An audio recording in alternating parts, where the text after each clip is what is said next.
I thought to myself, hey, I want to get married, move out, take a few months off of doing the Plat drop news. None of the Plat fighters are doing much, and I come back to this? Games are shutting down, new characters, a whole Rivals of Aether direct to talk about? Before we get into the Plat drop news, I have some other big news to share with you guys. We have a very first sponsor of the channel. I am happy to say that this video is sponsored by Recut. Recut automatically takes out the silent parts of video files and allows you to edit the rest using popular video editors like the one I use, DaVinci Resolve. It's a powerful tool that can be used to customize to your liking, such as how silent counts as silent, how much padding is between cuts. Recut is a massive time saver even if you are experienced in making videos. If you click in the link in the description, you can get $10 off Recut. I use Recut for this video that you're watching. It's perfect for those long streams you want to cut down to short punchy YouTube videos. Recut is the perfect product for me, and I'm so happy that the creator of Recut let me be a sponsor. First, let's talk about the bad news. Yes, Multiverses is shutting down, but it's only temporary. It will shut down all the online modes on June 25th. With a full 1.0 launch coming much later in early 2024. I'm still kind of a fan of Multiverses, not playing it so much, but I just want to see it succeed. It's a cool game. I love the concept of it. I like the 2v2, team-based kind of combat. It's kind of fun, and I don't know. I hope it does well, and I hope it comes back with a bang. Now on to Rushdown Revolt, which has seen lots of ups and downs and changes. The first thing now is that the game is in closed beta. You can buy into the closed beta. Hey, quick little update. Due to unforeseen issues with their backend, with preparing for their launch in May, apparently they can no longer sell the closed beta access on the store. So unfortunately, if you don't have the closed beta access, if you haven't already bought it, you can't get in. So just wait until May until it comes out. Cool. Poggers. Back to the video. The reasons for going to enclosed beta is similar to Multiverses, where the game kind of just wasn't popping enough to keep open, but that's just how some things go. You just gotta shut the game down to, save on some costs on servers and things like that. However, Rushdown is coming back much sooner, like May this year sooner.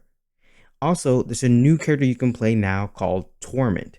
Torment is like if you had Godzilla as a character in Smash. He is huge, and he levels up and evolves during the match, getting to the point where he can do a screen-wide, unblockable insta-kill move.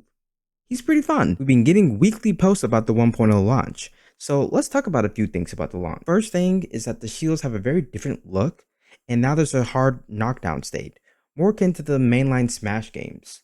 But the biggest crazy change is that all grounded up special moves now have an invincible startup, but punishing them puts the user in a critical state, which means you can combo them hard. Also, when 1.0 comes out, the game will not be free to play any longer. The lead dev Keiko states, "We're working on the path to engage players as well. But yeah, it's not going to be free to play. Even if we had $100 million, we wouldn't make it free to play, as crazy as that sounds. That's what's best for the game. Long term, the path is towards free to play. But that's not where we're starting." In the world of Brawlhalla news, not much is happening. You got your esports star just chugging along and things like that. But the biggest news is that there's a new weapon and 2 new characters. The new weapon is called Battle Boots, a super fast, aggressive weapon made for Rushdown. The 2 new characters are Teska and Thea.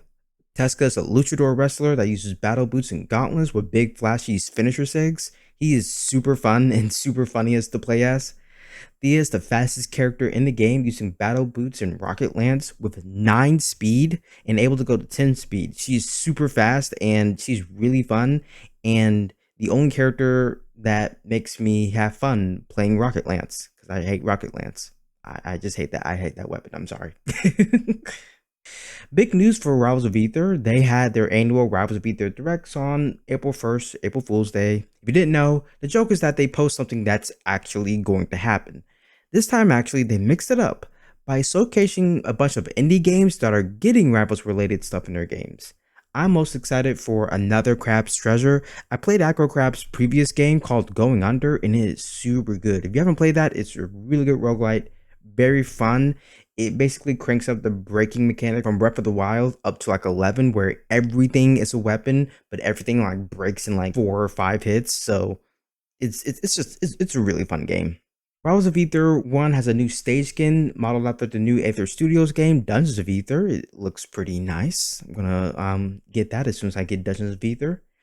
But of course, the big news is that Fleet, the main character from Dungeons of Aether, will be the first brand new character in Rivals of Aether 2. Her main mechanic is stamina. Basically, if she picks up food, she gains stamina, and stamina turns her regular arrows into tornado arrows, where if you get hit with it, you'll get hit a second time 2 seconds later, basically allowing for more complicated and longer combos. She also has to float, but she slowly descends while floating, so it's not full on like palm.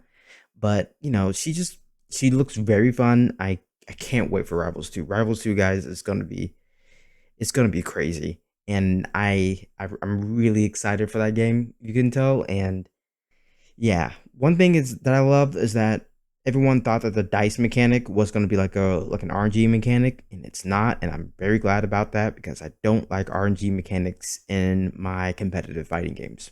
But that's just me. And in other platform fighter news, Spiritfall is now out in open beta. It's a roguelike mix with a platform fighter, which those are literally my two favorite video game genres just mashed into one. So it's pretty awesome. I'm gonna get it as soon as possible. It's out on Steam now. And that's it for this episode of Plat Drop News. Next episode, I'll talk more about things like esports and things like that. I'm hoping to keep up with this series with at least one episode per week. Let me know in the comments about anything you want me to talk about on the show. Until next time, this is Galaxy Me on Plat Drop News.